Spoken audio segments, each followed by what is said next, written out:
Hello दोस्तों, कैसे हैं आप सब। I hope you all are doing really really well and I hope आप लोगों की प्रिपरेशंस बहुत अच्छी चल रही होंगी। Exams are round the corner और सर जी इस टाइम पर जोरों शोरों से जो है हमारी रिविजन्स रेगुलरली चल रही होंगी, यही मैं होप कर रहा हूं। दोस्तों, मैं ये वीडियो रिकॉर्ड कर रहा हूं आप सभी बच्चों के लिए, आप सबकी रिक्वेस्ट पर कि सर जी एक रिवीजन प्लान होना चाहिए कि लास्ट फ्यू डेज में हमने कैसे कैसे अपने पास डे वाइज रिवीजन करना है। मैं ज़्यादा देर नहीं लूंगा, इस वीडियो को 1.5x पर शिफ्ट कर देना। फटाफट से एक बार रिवीजन प्लान सुन लो, ज़्यादा टाइम वेस्ट नहीं करना है बिल्कुल भी।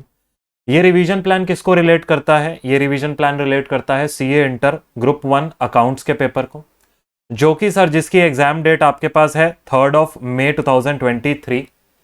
सर इस रिवीजन प्लान के अंदर हम देखिए बेटा जी, जो पहला पेपर है अकाउंट्स का, उस पर बहुत चीजें डिपेंड करती हैं कि हमारा आगे का कोर्स कैसे रहने वाला है बाकी सारे पेपर्स का। पहला पेपर बहुत अच्छा गया, कॉन्फिडेंस बूस्टअप हो जाएगा। पहला पेपर थोड़ा खराब गया, कॉन्फिडेंस थोड़ा लो हो जाएगा। आइडियली हमने खुद को इन चीजों से इंपैक्ट नहीं होने देना है, बट स्टिल एक माइंडसेट है, ह्यूमन माइंडसेट है जो हर बच्चा फेस करता है। तो पहले पेपर को हमने कोशिश करनी है कि सर पूरे जोरों शोरों से हम उसको जो है अपने पास बढ़िया तरीके से कर आए बिल्कुल। इसके लिए बेटा जी आपका 4 डे प्लान है। 4 डे रिवीजन प्लान में आपके पास क्या क्या कवर्ड है, हर दिन क्या क्या टॉपिक्स को कवर करना है। 4 दिन 3rd ऑफ मई से पहले यानी 29 अप्रैल, 30 अप्रैल, 1 मई एंड 2 मई को हमने क्या क्या टॉपिक्स कवर करने हैं। बेटा ये जो कवरेज है टॉपिक का, ये मैंने आपके नंबर ऑफ मार्क्स के बेसिस पर रखा है। अकाउंटिंग स्टैंडर्ड्स को आप सबसे पहले रिवाइज करेंगे अपने पहले दिन पर। सबसे इंपॉर्टेंट टॉपिक है, कंपलसरी क्वेश्चन आएगा बेटा जी इसमें से 20 मार्क्स का। आपका क्वेश्चन नंबर 1, 4 पार्ट्स होंगे अकाउंटिंग स्टैंडर्ड्स के ऊपर। अच्छे से इनकी लैंग्वेज को रीड करिए। क्लास में जो मैंने आपको सैंपल क्वेश्चंस बोले हैं कि सर इसकी सेट लैंग्वेज, इसको याद कर लीजिए, 3 से 4 लाइनें हर एएस में से, उनको अपने पास बढ़िया तरीके से रिवाइज कर लीजिए। AS2 हो, AS12 हो, AS11 हो, वही हर एएस के अंदर बार बार रेपिटेशन आता है। तो उन केस स्टडीज के अंदर अगर हम वो सेट लैंग्वेज को कहीं ना कहीं अडॉप्ट करेंगे तो ज्यादा नंबर मिलते हैं। लेकिन हाउएवर अगर वो हम नहीं भी याद कर पा रहे हैं बेटा जी, जो आईसीआई की सजेस्टेड आंसर्स में हमको वो 4 लाइंस मैंने आपको मार्क करवा रखी हैं, not to worry, give your own words, लेकिन उसमें ट्राई करिए कि कवरेज पूरा हो जाए जो भी हमारा कॉन्सेप्ट है उस चीज का। प्री पोस्ट इनकॉर्पोरेशन फिर हम अपने पास ऑप्ट करेंगे, और डिपार्टमेंटल अकाउंट्स। ये सर जी हमारे पास प्री पोस्ट इनकॉर्पोरेशन का जब क्वेश्चन आएगा, मोरलेस 10 मार्क्स का आएगा। डिपार्टमेंट अकाउंट्स का 5 to 10 मार्क्स में रहता है, तो इसको 5 मार्क्स में ले लेते हैं। और बोनस और राइट का जो आपका रिवीजन है, ये भी 5 मार्क्स का है। ये जो दोनों टॉपिक्स हैं बहुत ज्यादा सिमिलर हैं आपस में। कहीं ना कहीं आप भी देखते हैं सर इसमें डिवीजन ऑफ एक्सपेंसेस की बात आती है, एलोकेशन ऑफ एक्सपेंसेस की बात आती है, वो पीरियड में हो या डिपार्टमेंट में हो। तो इनको हम इकट्ठे कवर करेंगे। और साथ में बोनस और राइट इशू बेटा बहुत सिंपल है। दो एंट्रीज हैं दोनों ही चैप्टर के अंदर, बोनस का टॉपिक हो चाहे राइट का टॉपिक हो। वो 2 एंट्रीज अगर आपको पता है तो आपका पूरा का पूरा टॉपिक जो है रिवाइज हो जाता है। सो फर्स्ट डे ऑन 29 अप्रैल हम कहीं ना कहीं अपने पास 30 to 35 marks on an average अगर मैं लेता हूं एग्जाम के पैटर्न्स को देखते हुए, तो 30 to 35 मार्क्स को हम कहीं ना कहीं अपने पास कवर करते हुए फर्स्ट डे पर कवर कर लेंगे अगर इतना हम करते हैं तो। सर जी सेकंड डे पर जैसे ही आप 30 अप्रैल पर आते हैं, that is your second day of revision, branch accounting को पिक करेंगे। एक बड़ा टॉपिक है, एक इंपॉर्टेंट टॉपिक है। 10 मार्क्स से 15 मार्क्स तक का क्वेश्चन हमारे पास यहां इस टॉपिक में से आ सकता है। सर जी आएगा बिल्कुल आएगा। ऑब्वियसली ये कंपलसरी क्वेश्चन में नहीं होगा, आपके पास दूसरे क्वेश्चन में होगा, second, third, fourth, fifth, six में किसी भी क्वेश्चन में आएगा ये, बट आएगा जरूर इसका क्वेश्चन। एक बड़ा टॉपिक है, इसको कवर करेंगे अपने पास सेकंड डे पर। Then we have to cover redemption of debenture and preference shares. Similar से टॉपिक हैं, इनको साथ में क्लब कर देंगे। जो सिमिलर टॉपिक्स हैं जहां पर कहीं ना कहीं वही मिलती जुलती बातें हो रही हैं, इनको यहां पर अपने पास कवर करते हुए चलेंगे। Redemption of preference share 10 marks, debenture 5 marks. Again हमारे पास दोनों टॉपिक्स में से आपको क्वेश्चन आपके पेपर में देखने को मिलेगा। देन उसके बाद सर जी बोनस और राइट में जो नॉलेज गेन करी है वो कहीं ना कहीं हमें इन्वेस्टमेंट अकाउंट्स में हेल्प करेगी। ये दोनों बेटा बहुत छोटे टॉपिक्स हैं, जो ऊपर रिडेम्पशन ऑफ प्रेफरेंस है, तो इसी के साथ और 2 टॉपिक्स डाले गए हैं। Investment account again a small topic. Sir एक फिक्स्ड इनकम बेयरिंग सिक्योरिटी, एक वेरिएबल इनकम बेयरिंग सिक्योरिटी के ऊपर अगर हम 2 investment account full fledged questions कर लें हाथ से लिखकर, तो सर ये पूरा का पूरा टॉपिक जो है वो रिवाइज हो जाएगा हमारे पास। अगेन यहां पर सर हमें कहीं ना कहीं 10 मार्क्स का क्वेश्चन इन्वेस्टमेंट अकाउंट में से देखने को मिलता ही मिलता है हर एग्जाम में। सर उसके बाद आता है हमारे पास इंश्योरेंस क्लेम वाला chapter, loss of profit, loss of हमारा स्टॉक। दोनों ही सर लॉस ऑफ स्टॉक तो आप लोग सिर्फ एक मेमोरेंडम ट्रेडिंग अकाउंट 2 से 3 क्वेश्चन में बनाकर देख लीजिए।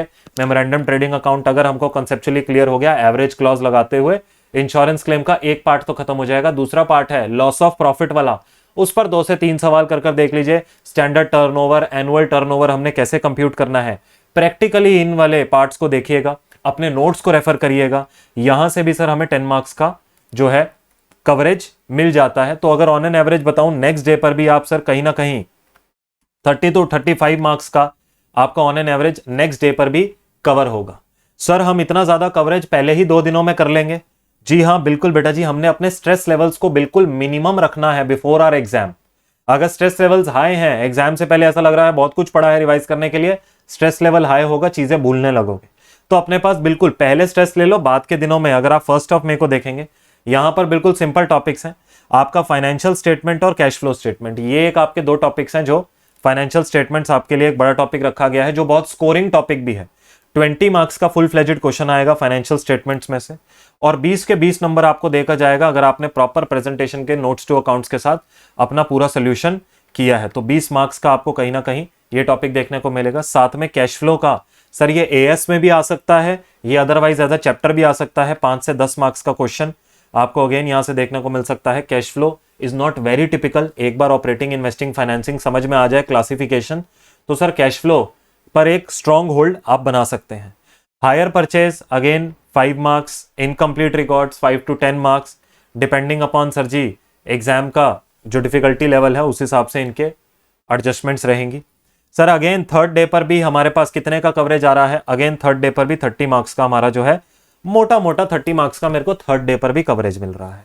अगर आप देखेंगे तो पहले 3 दिनों में हमने सर पूरा जोर लगाते हुए अपने जो पूरे कॉन्सेप्ट्स हैं उनको बढ़िया तरीके से रिवाइज कर लिया है। उसके बाद जो 4th डे आ रहा है 2 मई को, बेटा जी यहां पर बिल्कुल स्ट्रेस फ्री रहना है 1 डे बिफोर एग्जाम। सर जी सिर्फ और सिर्फ आपने अपनी थ्योरी कवर करनी है, 5 मार्क्स की आपकी थ्योरी आनी है। चैप्टर 1, 2, 3 तीनों में से चैप्टर 1, चैप्टर 2 और चैप्टर 3 जो आपके मॉड्यूल का है उसका यूनिट नंबर 1, यहां पर जितना जितना पोर्शन मैंने आपको बुक में मार्क करवा रखा है थ्योरी का पढ़ने के लिए, that is what you have to study. उतने ही पॉइंटर्स जितने मैंने बनवा रखे हैं उतने ही पॉइंटर्स को याद करना है। पूरे पूरे पैराग्राफ्स में मत घुसना कि सर मैं पूरा चैप्टर रीड करने में जाऊंगा, अननेसेसरी टाइम वेस्ट होगा।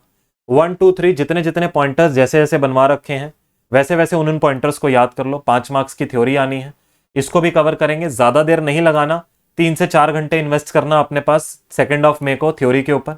उसके बाद बेटा अगेन आपने एएस रिवाइज करने हैं।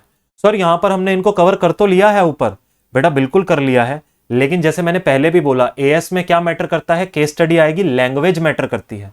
आपकी लैंग्वेज सर जी हर एएस के अंदर मैंने आपको बताया है बेटा ये सेट 90% ऑफ द टाइम ये सेट क्वेश्चंस हैं जो एएस में से आने हैं। आईपीएम को रेफर करो अपने, आईपीएम के अंदर past year papers, past year RTP, MTP सारे लगे हुए हैं। वहां पर आप देखेंगे रेपिटेटिवली सर वही 3 से 4 टाइप ऑफ क्वेश्चंस हैं, उन्हीं की ही जो सेट लैंग्वेज है उसको अगर कहीं ना कहीं हम थोड़ा सा भी अडॉप्ट कर लें, एक अच्छा इंप्रेशन जाएगा एग्जामिनर के ऊपर और एक अच्छे मार्क्स हम यहां पर सिक्योर कर सकते हैं।